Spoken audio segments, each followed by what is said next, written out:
जितना दिन है मुख्यमंत्री जी उनसे आग्रह करना चाहते हैं कि जितना दिन है उतना दिन तो आप चलाइए जरा ठीक से। जिस तरह से राज्य की सरकार और खास के मुख्यमंत्री जी पहले दावा करते थे कि बिहार में तनाव नहीं है, सासाराम का कार्यक्रम शायद उनका स्थगित हुआ है, लेकिन प्रशासन के लोगों के अलर्ट समय पर नहीं होने के चलते समाज में तनाव हुआ है। तो सासाराम में नहीं जा पा रहे हैं तो सरकार की विफलता ही है, आपने ठीक से नहीं काम किया, इसके चलते ऐसी स्थिति बनी। इनकी कोई रुचि नहीं है प्रशासनिक काम में, बोलते भी रहते हैं हमने बहुत किया। और कितना भी कोई कर ले तो आगे काम बंद थोड़े हो जाता है। देखिए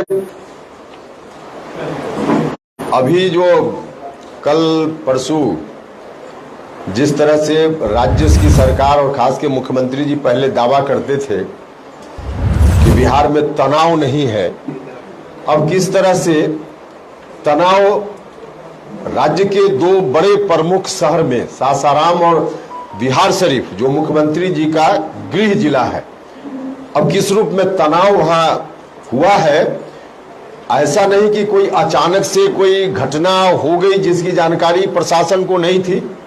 रामनवमी के अवसर पे हर साल जुलूस लोग निकालते ही हैं, सबको मालूम था, प्रशासन के लोगों को मालूम था। उसके बावजूद कुछ छिटपुट घटना हुई, ऐसी घटना के बाद परिणति होती है तनाव के रूप में। प्रशासन के लोगों को अलर्ट होना चाहिए था।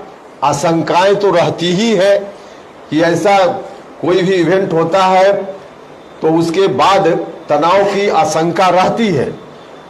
इस आशंका को ध्यान में रखते हुए प्रशासन के लोगों को अलर्ट होना चाहिए था, लेकिन प्रशासन के लोगों के अलर्ट समय पर नहीं होने के चलते समाज में तनाव हुआ है। पूरे तौर पे यह प्रदेश प्रशासन की विफलता है। उनकी विफलता के चलते, उनकी कर्तव्यहीनता के चलते, उनकी लापरवाही के चलते दोनों जगह इस तरह की स्थिति बनी है। हम वहां के लोगों से और बाकी जगह के लोगों से भी आग्रह करते हैं, अपील करते हैं कि लोग अफवाह में न आए, तनाव समाज में न रहे, यह ठीक नहीं है। लोग उत्तेजित न हो, शांति से काम ले, संयम से काम ले। तनाव का वातावरण ठीक नहीं है, यह हम आम लोगों से अपील करते हैं।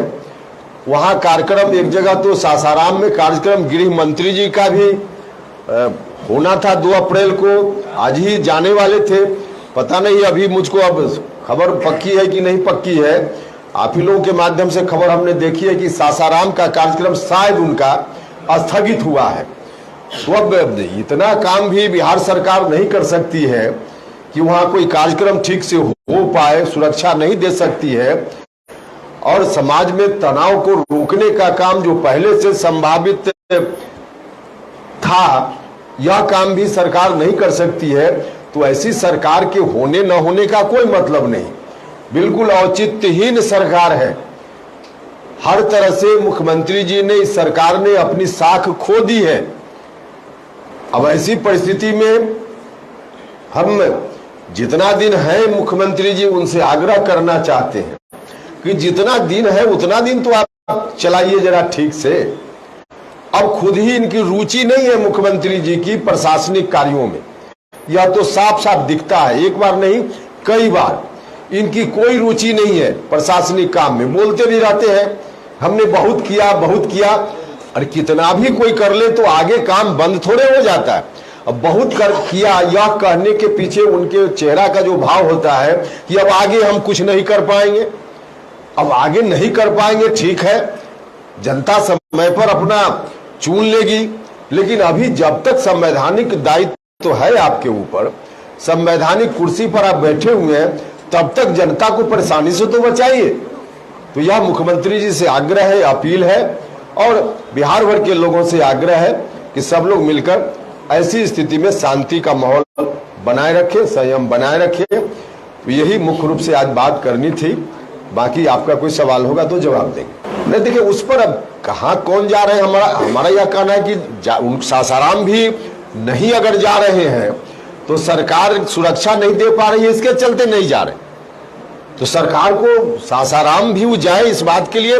कोई भी किसी पार्टी का कोई व्यक्ति अगर कार्यक्रम चलाना चाहे, कोई पार्टी कार्यक्रम चलाना चाहे, तो वहां डेमोक्रेसी में सरकार की जवाबदेही बनती है कि उसके लिए शांति का माहौल बनाए। तो सासाराम में भी सरकार को माहौल बनाना चाहिए था, ताकि अमित शाह जी या कोई भी किसी पार्टी का कोई नेता जाना चाहे तो लोग जा सकते हो। तो सासाराम में नहीं जा पा रहे हैं तो सरकार की विफलता ही है। नोटिफिकेशन आया है कि पूरी तरह से मामला कंट्रोल में है, तो अभी उनका 1.5 घंटा पहले नोटिफिकेशन ना कंट्रोल में आया है तो 144 क्यों लागू करके रखे भैया? 144 का मतलब है कि रोकना,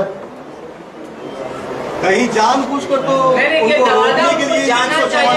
हमको यह नहीं मालूम कि जानबूझकर किया जा रहा है कि नहीं किया जा रहा है, हमको जानकारी इसकी नहीं है। का कहना है पूरे जिला में 144 लागू नहीं है, वहीं पे शाम 4 बजे से इंटरनेट सेवा बहाल की जाएगी, तमाम सुरक्षा व्यवस्था मुहैया कराई गई। अमित शाह डर गए, इस वजह से जो है कार्यक्रम को रद्द किया गया। अरे भैया ये ऐसा भी होता है कहीं क्या? भारत का गृह मंत्री डर जाएगा? ये भारत के सम्मान का सवाल है। इस तरह की बात कोई बोल रहा है तो एक तरह से कहिए कि भारत के सम्मान का सवाल है। गृह मंत्री है ना, एक दल के नेता सिर्फ नहीं है, वो गृह मंत्री भी हैं। लेकिन यह काम स्थानीय स्तर पे स्थानीय सरकार को देखना पड़ता है। तो इस रूप में जेडीयू के लोगों को उस रूप में नहीं व्याख्या करनी चाहिए, अपने गिरबान में झांकना चाहिए कि क्यों ऐसी स्थिति हुई।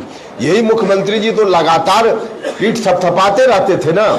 जब भी इस तरह का पर्व त्योहार होता था तो सरकार में बैठे हुए लोग अपनी पीठ थपथपाते हैं तब जब शांतिपूर्ण तरीके से हो जाता है, पर्व त्योहार निकल जाता है। तो अगर पीठ थपथपाने का आप क्रेडिट लेते हैं पीठ थपथपा करके अच्छा होने पर, तो गड़बड़ हुआ तो ये किसके ऊपर जाएगा? आप ही के ऊपर जाएगा ना। आपने ठीक से नहीं काम किया, इसके चलते ऐसी स्थिति बनी। आपत्ति हुई थी, अशोक स्तंभ को लेकर के काफी आपत्ति हुई थी, जो नया संसद भवन है। क्या अमित शाह के सामने वो, क्योंकि वो जो बाग का जो स्ट्रक्चर था कहा गया कि चेंज किया गया है, क्या उपेंद्र कुशवाहा इस मसले पर सवाल पूछेंगे अभी? इसमें पहले हम पूरी जानकारी लेंगे तभी हम कोई बात बता पाएंगे। सर, बिहार शरीफ में भी अभी पूरी तरह से स्थिति तनावपूर्ण है। बहुत सुनने में आया कि आज भी घटनाएं वहाँ घटी है। नवादा सटा हुआ जिला है, इसके बावजूद भी वहाँ अमित शाह जी का दौरा करना, सभा करना। अरे हम तो बता रहे हैं कि सासाराम सरकार, बिहार सरकार के कारण नहीं जा पा रहे हो, यही ठीक नहीं है। क्यों कोई नहीं जाएगा कहीं? लेकिन अब वहाँ जो सुरक्षा सरकार नहीं दे पा रही है तो नहीं जा पा रहे हैं। हम यह नहीं कर रहे, हम तो कह रहे कि वहाँ भी